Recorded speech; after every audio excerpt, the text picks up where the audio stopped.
place to start. They gathered the best of the best, and it's organized in an easy-to-use, non-hysterical, fact-based manner. I'll see your project CBD and show you a Granny Storm Crow's list. Yes. So, and I just wanted to briefly touch on the CBD THC issue. So Landon was actually filmed along Charlotte, Fiji, and Dr. Sanjay Gupta was so amazed by what Landon was going through and doing, and Landon was the second child to use Charlotte's Web, but he used 2 times the amount of THC. And once I told Mr. Gupta I would not say that Charlotte's Web cured Landon, he cut Landon out of that movie. And now, I don't know if you guys know, but he just released, like within the last, 30 days, that he's releasing an all hemp CBD line. And I'm like, you asshole. Like he held my kid in his arms when he was dying and then had the nerve to cut him out because I wouldn't say it. And then we all saw, now hindsight's 50-50 or whatever that saying is, but they then went to how many states? 15 states. Let's talk privately about Charlotte's Web, the Colorado issue. Florida. They don't. Colorado. It was. They don't even have access right now. That's the thing. The kids in Colorado it ain't right. do not have. Landon and I were forced to leave Colorado and move to the West Coast because I can't afford $2,000 a month for cannabis oil. Who can? And we've been doing this for 5 years, and we were not fortunate to find a grandma cat, and fortunately we found the Stanley brothers, and they took all our money. The magic name. But I'm very special grateful. place. I'm very grateful, and I would have gone into debt 5 times over to save my son's life. That's not the point here. The point here is that we can learn and grow it ourselves and make it ourselves, or collaborate with people like Grandma Cat who have the information. And another thing is, back then nobody would even tell me what to give Landon because they were like, we're not messing with that. He's so little, we've never even given anybody THC that young. And Landon took 1,000 milligrams of THC per day, every day, for a year before I ever let up. And it was only 500 milligrams of CBD per day. So THC is where the healing is for our children. My son can walk and talk and harass me all. He's being an angel right now because y'all are watching. But Megan knows he's a handful, and that's the thing. We're very happy our children are alive. But we should not have to choose between feeding ourselves or getting our kids their oil, or paying a bill or getting our kids their oil. And we see it all the time in the news. Colorado made $10 billion this month in marijuana sales.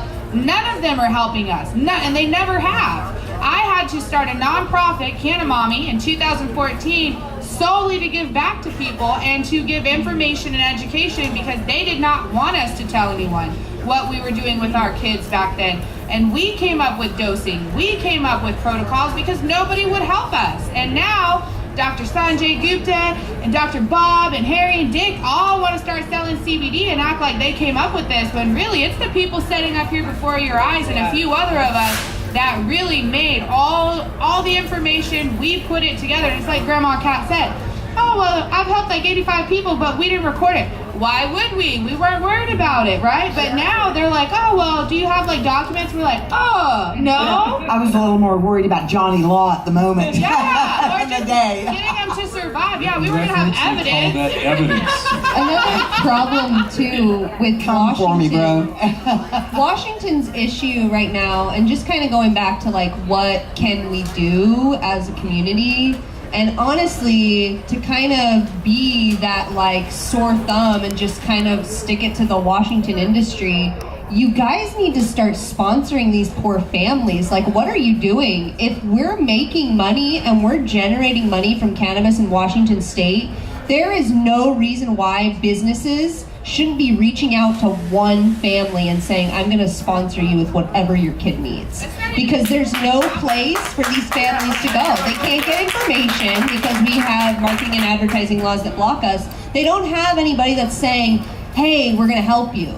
So what ends up happening is parents like me and Sierra, we're answering to hundreds of parents in our state who are scared shitless. You want to know why there's no other parents in these front seats right here? because they're at home watching us on TV saying thank you, because I can't come out of the closet because I'm too scared. And that's the truth, that we pushed these poor families into the closet. If I wanted to, something were to happen to one of the beautiful people on stage, Jerry and Kat, by the way, are Maddie's sole donators of cannabis. 100% of my daughter's cannabis is donated. I do not have a job. I lost everything. When she was gonna die, I gave it all up and I moved into the hospital. Why We're wouldn't making you? $1 billion in Washington State, and I have to go online and start a GoFundMe because I can't survive, because there's no place for me and my child, because this industry decided that instead of standing up for the patients, they were gonna walk away and let us fight for ourselves. And we're dying here, literally. I have parents whose babies have half of a brain, and I have to tell them that it's gonna be okay, that we're gonna file another lawsuit, that we're gonna keep fighting, because my daughter, even though she's dying, shouldn't be an exception. The boy with autism who lives 2 doors down from me should be able to take just as much THC as my baby can. And that's real truth. If you want to do something, stop saying that cannabis is not for children, because it clearly is. Can I interject here one thing too? Because it's really easy for us to demonize. And I think, in fact, if we look at power, they would like us to fracture as a community. Megan, I want to gently correct maybe one thing, and that is most of the mom and pop folks who I know got into this business launched from the medical side of it. They actually factually care.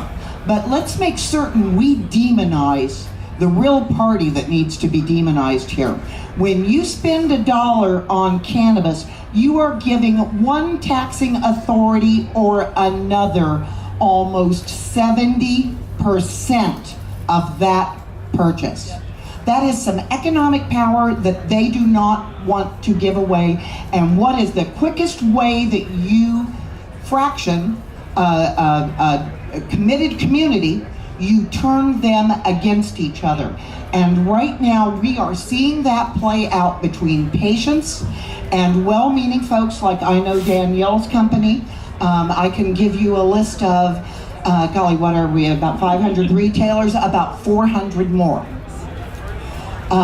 They are barely making it. Most of them are simply accruing a tax liability year after year, trying to hold on in this industry. They would like to help more, but this again comes back to, what are you going to stand forward for? You going to get off your butts and vote this year? Are you actually going to call your representative and say, you're not getting my vote again unless you repeal these anti-compassionate laws and repeal these taxes off of the only medicine that is taxed in Washington State? And then we'll all quit crying here, because there will actually factually be a paradigm in which we can be successfully compassionate. I'm sorry, I hope that was gentle in that. No, that's what I mean. You know, actually, Danielle, like I said, I need to clarify too that when I'm putting these fundraisers online, the good businesses, so like Danielle's company, even though Maddie can't use the flour, it's amazing flour. Kush Creams, they donate product to Maddie. We have so many people in the patient community that came from those roots, but it's not enough. I mean, it's sad to me that the good people are the ones struggling right now. And, you know, I know that's the world, and I'm like this happy unicorn that wants everything to be bright and beautiful, but it has to be that way. I mean, it should be that way. And just like everything else that we fight about in this world right now, cannabis is no exception. We have to just keep telling them that this is what matters. Like, these taxes that you're putting on people don't just hurt the people buying it. They're hurting all these businesses that are trying to survive in the industry. And the other thing that individuals can do is consider expanding your garden beyond zucchini, tomatoes, and parsley. Yes. I teach presentation called Hacking Cannabis Do-It-Yourself Kitchen Chemistry. I've done it here at Hempfest for years. I'm not doing it this year because I'm old and tired. But all this stuff is on LeBlancCNA.com is the website.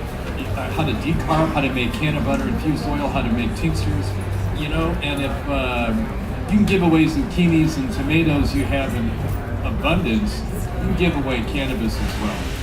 And, you know, if no one's going to give it to you. Nope. We have to take it because it's ours and they took it away from us. So it goes to the power struggle and the money that Kat talked about, and it's true.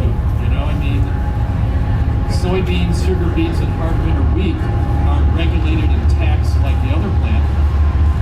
And quite honestly, last year I switched most of my stuff except the cancer formulations to industrial hemp. Why? Because it's a bulk agricultural commodity administered by the Department of Agriculture in Oregon and other states. No cameras, no fences, no seed-to-sale tracking, no onerous taxes, but full terpene profiles. So, if you're looking for something to put your weight behind that sidesteps the issues and restrictions around the drug cultivars, don't use them. Go to hemp. And I don't mean, that's another discussion about some of the crap hemp. There are true hemp cultivars, and they are not, yes, it's less, well, hemp is not always less than 0.3% THC. Hemp is whatever sequences into the galaxy at Phylos Bioscience along with the rest of hemp. The 03 is an artificial legal construct that is not taxonomically correct. And quite honestly, 0.3 is a little bit too little THC for the full entourage. Anyway, I encourage people to consider at their level of comfort active resistance. You see the bumper sticker around town, resist and persist. It ain't just about 45 the orange one. So and promoting home grows, all these things are so very important to legalization. Look, don't support it, do it. Do it. Oh, Right, that's right, that's right. If you need the seeds, I'll give them to you. We're coming into a close and they're starting to pull on my skirts back there. So if there are any questions out in the audience, we would love to have time for one or two. Yes. What would be the CBD level you'd like to see it raised to? 0.3 is too low. What's that? Excuse me? So the question was what level of THC? No, on CBD. CBD. THC, even. What level of THC would be acceptable? For what? For hemp. For We're hemp? talking about CBD. For home growing? I'm talking about hemp. Hemp. Yes, hemp. I've got cultivars that are 20 to 1 with less than 0.3. I have cultivars, I've got enough in my kitchen to plant 110 acres. That's 9.76% regular seeds, industrial hemp. You know, you want to grow hemp? Get on your tractor. And I don't sell genetics, I build relationships. And I got more people. I believe, I know in Colorado, if you want to get the license from Colorado saying you are certified hemp, then it has to be under the 0.3. But if not, you know, you could grow it with 2 or 3% THC and, you know, 15 to 20 CBD and have a really good home-based medicine with that because you're not going to turn it into clothing or textiles or anything. So there's a lot of ways to buy and source hemp seeds, and they don't have to meet those very super strict regulations for having a licensed grow. It doesn't have to be under 0.03%, right? It can be a little bit higher, and then it allows you to get on it. So imagine if every single one of us in here grew 5 plants each alongside our tomatoes and then shared with each other, right? We would never have a need for anything unless, if we're 100% real, Grandma Kat and Jerry cannot treat every kid in the world, okay? Just like Megan and I cannot answer every phone call or email. I promise, I try, I do. But it's just, there's no way. There is so many sick people and sick families and sick children out there that really the only way we are ever going to get anywhere is if we go back to taking care of our community. And that means having a community garden. You know, if you have to be the one, I'll do it. I'll run the community garden. I'll water it, you know, the few times a week and weed it. And then all of us would have it, and none of us would be going into debt, losing our houses, having to move states away. My family lost everything moving Landon and I. We're still like $50,000 in debt. solely from cannabis treatments. It's not covered by insurance, and he's right. No one's going to give it to you. So now it's easy to say, oh, I don't need it because you're not sick. You could be sick tomorrow. My child woke up sick from one day to the next at 2 years old. He was not a baby. He was not born with this. It could be any one of us. The rate of all these illnesses, lupus, Crohn's disease. There was no Crohn's disease when I was born.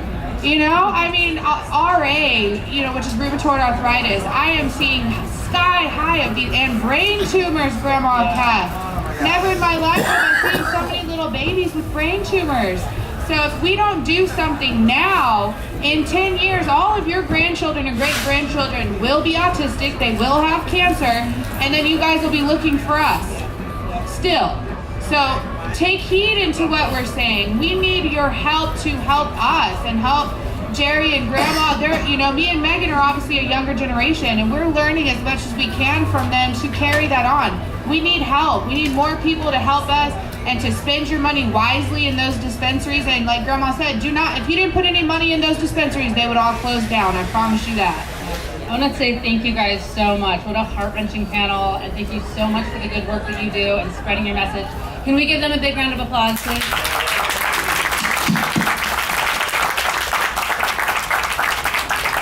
And the next panel will start in like 5 to 10 minutes.